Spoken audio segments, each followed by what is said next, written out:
What's up guys, Matt here with the 2013 Volkswagen Passat. Last time we did the rear brakes on this thing. Today we're going to be doing the front brakes. I'm going to replace the pads, rotors, and everything else that normal brake service should replace. I did get this kit from ECS Tuning. I'll have a link down in the description and more info about that later on in this video. So let's get into this thing and finish this up.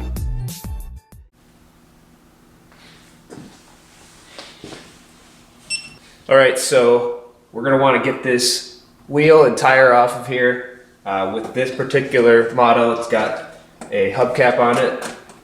So we'll just yank on it like that, which will reveal the lug bolts. So the lug bolts on every Volkswagen I've ever worked on are 17 millimeter. So I'm gonna take these off with an impact, but a breaker bar works well, but you'll have to do that when the car's on the ground. Otherwise the wheel will turn. So let's get these off.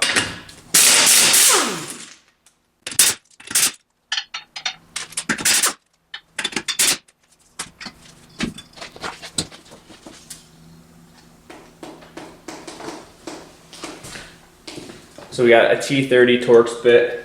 This is going to go in here, but if you start trying to move this, the rotor is going to spin. What you can do is just find a spot in here, jam it in there, and that will restrict the movement, and you can get this thing right out.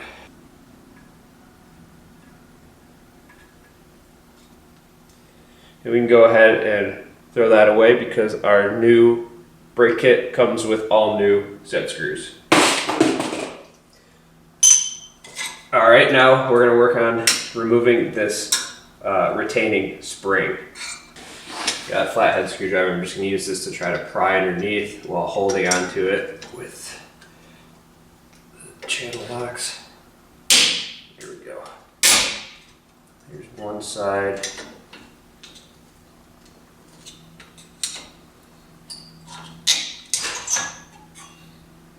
There we go.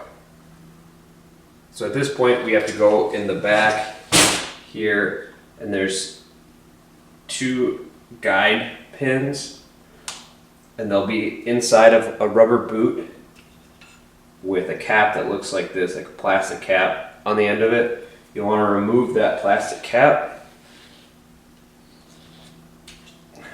on both the top and bottom, and the at the end of the slide bolt or the guide pins, it's a Allen head, like a hex head. It's a 7 millimeter, and you'll see this in a second, but just go in here, remove those two pins. They shouldn't be on too hard, so just a standard socket should be sufficient.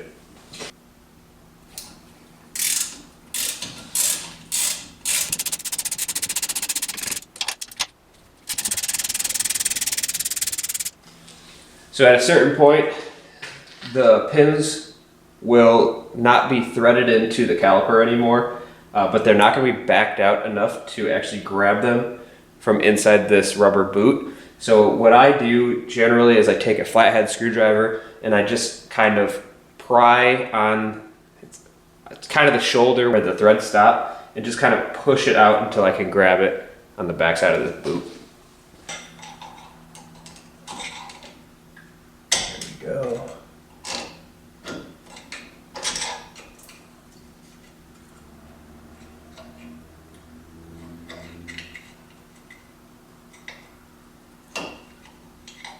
Far enough off of the caliper so that we can lift it up. Same thing on the bottom. Now we'll grab a pry bar and we can remove the caliper.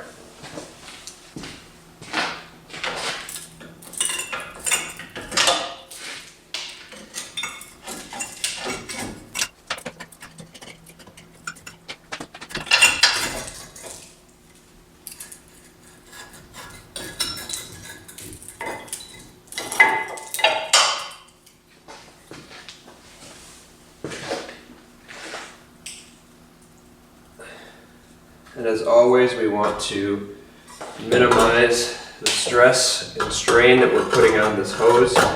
So we'll set that up here for right now.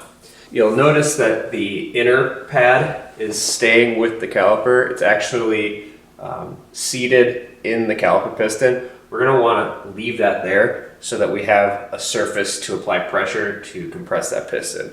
The other pad is just floating here on the caliper carrier. You can leave it there. I mean, this is junk, so you throw it out. So let's go ahead and compress this piston quick. So normally I use a caliper compression tool, which seats nicely inside the caliper, and it has a round plate with a swivel in it, and that will compress the piston. And I'll link a video to me using that on another vehicle. Unfortunately, I can't locate it right now, so I have a large C-clamp that I'm going to use, and to get proper alignment with the piston, I'm going to have to clamp on the back side of the brake line where it connects to the caliper. I don't suggest this. I'm going to go very slowly, but at this point this is all I have, so that's what I'll be doing. But again, it's not a recommendation. I highly suggest investing in a caliper tool, and if I don't find mine soon, I'll have to buy a new one. They're very cheap at Harbor Freight. One thing also to note is that because I've already been working on the backs, the fluid reservoir is already open. You'll want to have that open so that there's no back pressure when you're pushing this fluid back up the lines. So we'll just go nice and slow.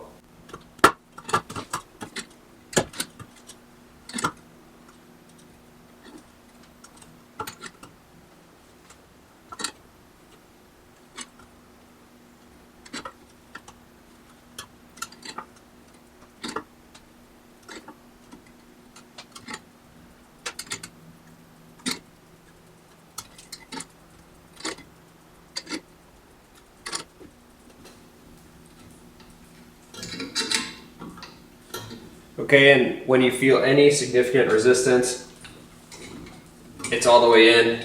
Don't keep pressing it in. And I'll take this time to talk a little bit about the slide pins that I removed earlier. They're these guys right here. They're guides, and they're what the caliper slides back and forth on. And you can see these. This is the boot that I was talking about. Right here and here, and this is the shoulder of this slide. And I usually, when it's in here, it'll be too far to actually remove it from the caliper carrier, so I'll use this little lip right here to pry so that I can make the clearance, and then once it's here we can remove them, and we'll want to clean these up, grease them up, and then put them back in. So at this point, when they're all compressed, we can remove this pad, pull it off on both sides. This caliper is sitting up here and it's kind of in a precarious spot. I don't want it to fall off while I'm working on the rest of it and put too much tension on the brake line. So I'm just going to hang it off of one of the springs just to make sure it stays up here.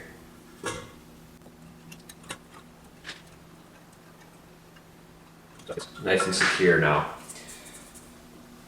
The caliper carrier, I believe these are 21 millimeter. Let me go check. So the caliper carrier bolts are 21 millimeter. They're on the back side here. Should be able to get them off just with a breaker bar. I'm going to use a pneumatic driver just for simplicity.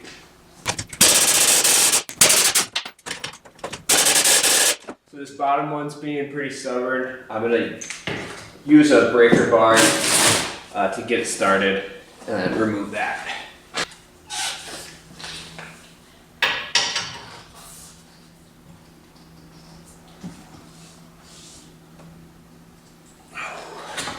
If you're ever struggling with a bolt and getting it off by hand, there's lots of methods to removing it, heating up the surrounding metal, try to expand it.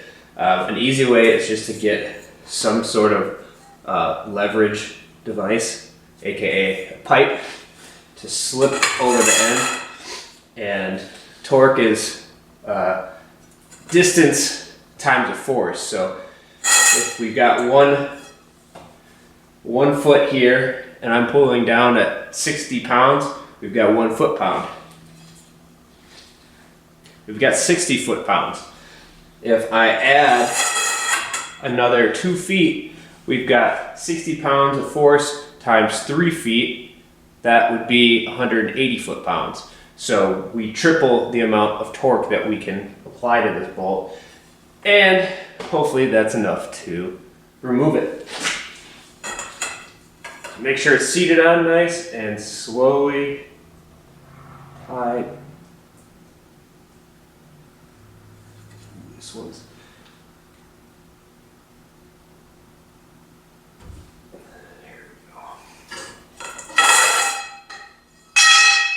so I got it broken loose. Get it the rest of the way. I'll get it the rest of the way with the gun.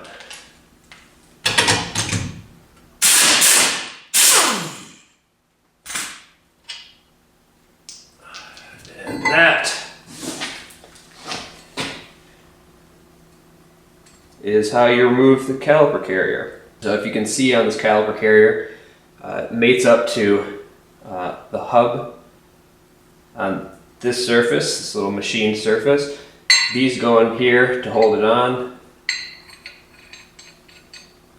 And then in these two holes, that's where those slides here and here, that's where they thread into, and that holds the caliper onto the carrier, along with the spring in the front. So at this point we can get the rotor off and start preparing the new parts for installation. So theoretically, there's nothing holding this rotor on. We've already got the retaining screw out, but it doesn't seem like it wants to budge.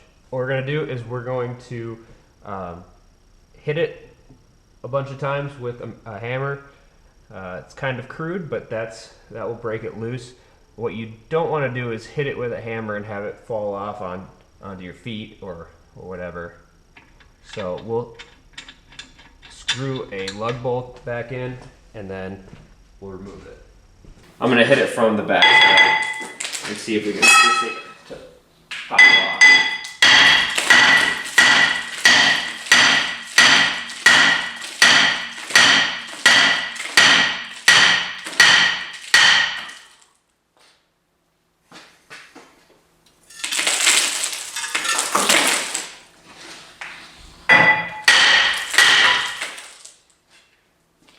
Here we go. I can remove this lug bolt.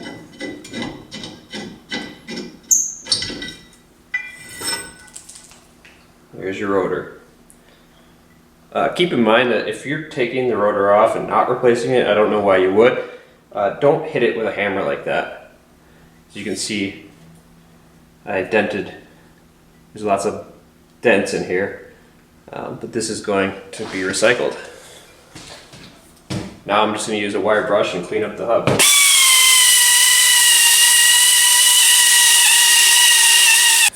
Alright, so we've got this caliper carrier, and as you saw, the pad sits in these little grooves on both sides, and the caliper carrier is stationary. So what's going to happen is you'll have the caliper in here, and it's on those guide pins, and it's actually going to be the one moving in and out. So what that means is these little wings on the pad, well, they're going to be sliding in and out. Very small amounts, but they will be sliding in and out, and you don't want them to get stuck in the caliper carrier. So what we'll want to do is clean up this mating surface here, and we'll lubricate it up so that the pads can slide nice and freely.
All right, so this is the Zimmerman rotor that comes with the ECS tuning brake kit.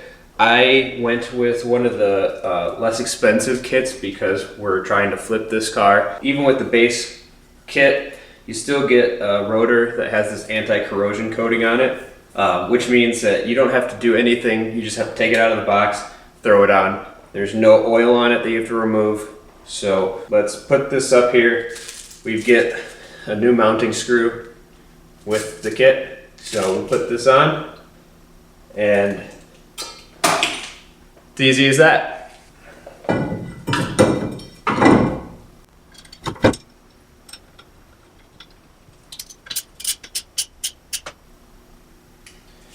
All right, just snug, doesn't need to be overly tight.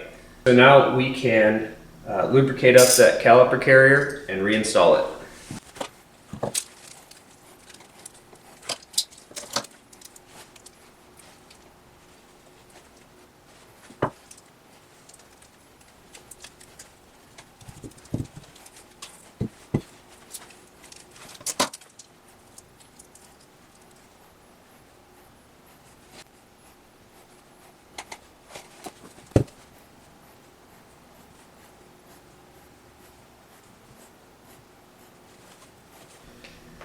All right, so with that, we'll just get this lined up.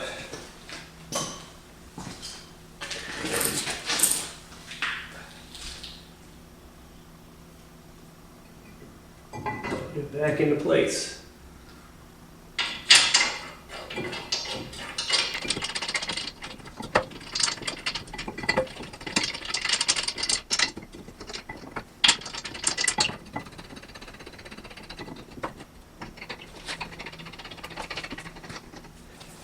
So with the caliper carrier bolts, Volkswagen recommends that you replace them every time you remove them and then subsequently reinstall them. So keep that in mind. The torque specs for those will be in the description below.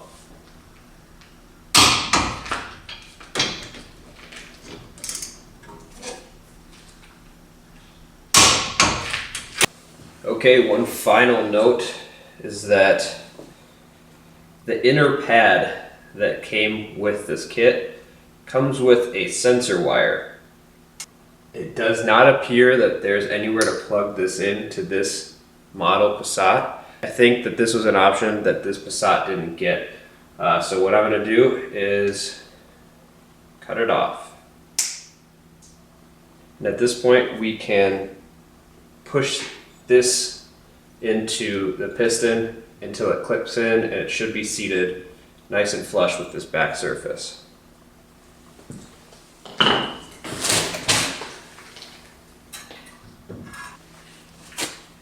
gonna make sure not to get my greasy hands on the pad surface. Push this in until it pops in like that. And then for the outer pad, we can just set it in here up against the brake rotor like so. We will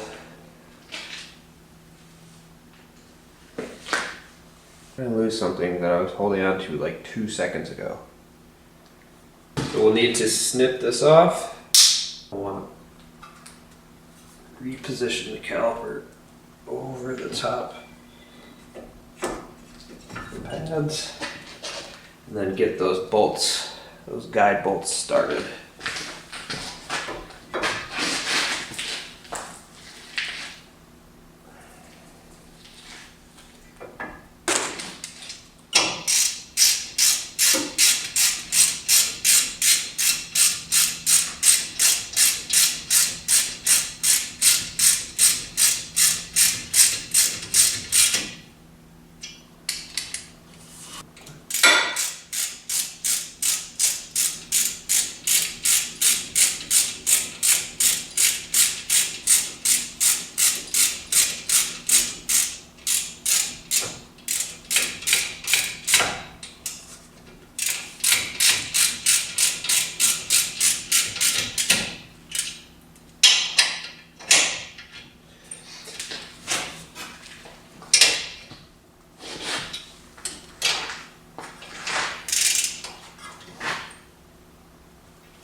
So you'll want to torque those guide pins to spec.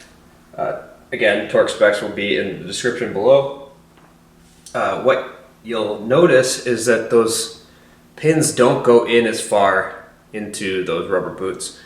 That's normal because we have changed the geometry of the caliper relative to the carrier because we have opened it up and put thicker pads in. So that's normal. And you'll notice this is relatively loose in here. That's also normal. This thing is going to be sliding back and forth. That's an exaggeration, but that's how the caliper and the caliper carrier work. As the pads wear, it slides in and continues to self-adjust. So at this point, we just need to put this retaining clip back on, put the wheels back on, torque the lugs to spec, pop the hubcap back on, and we're good to go.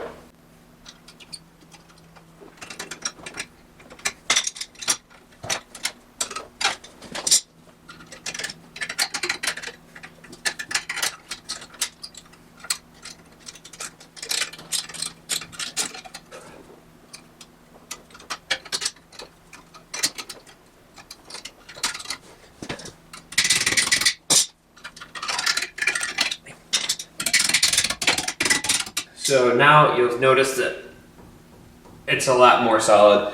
And when we hit the brakes for the first time, the piston will come out, the pads will be in contact with the rotor, and it'll be even more solid. But there you go. That's how you do the front brake service on this 2013 Volkswagen Passat. As I said earlier, all of the parts here came from ECS Tuning. They have service kits of various grades. Like I said, this was one of the lower grade kits just because I'm not driving this personally. I'm planning on selling it, hopefully flip a profit. But they have performance kits and they come assembled by ECS Tuning. Just put your vehicle information in there and they'll find the compatible parts. And as I said, they assemble the kits. You get a box with the rotors, pads, the grease. So that's all linked down in the description below. So go check that out. If you do go through those links, you decide that you do want to purchase something from ECS Tuning, I get a small kickback from that. That really helps this channel. So go check those links out in the description. If you do have any questions regarding this particular service, let me know in the comment section below. At this point, I'm going to head over to the other side. We'll do a quick time lapse so you can see the full process. For your reference, this took just about an hour and 20 minutes. Without the whole production and just putting my head down and doing it, I think I could probably get this done in 30 minutes. So 30 minutes on each side. So you got an hour in the front, probably an hour in the back. Get this job done in 2 hours, which means it'll probably take you 4. So with that said, I hope to see you next time. Thanks again.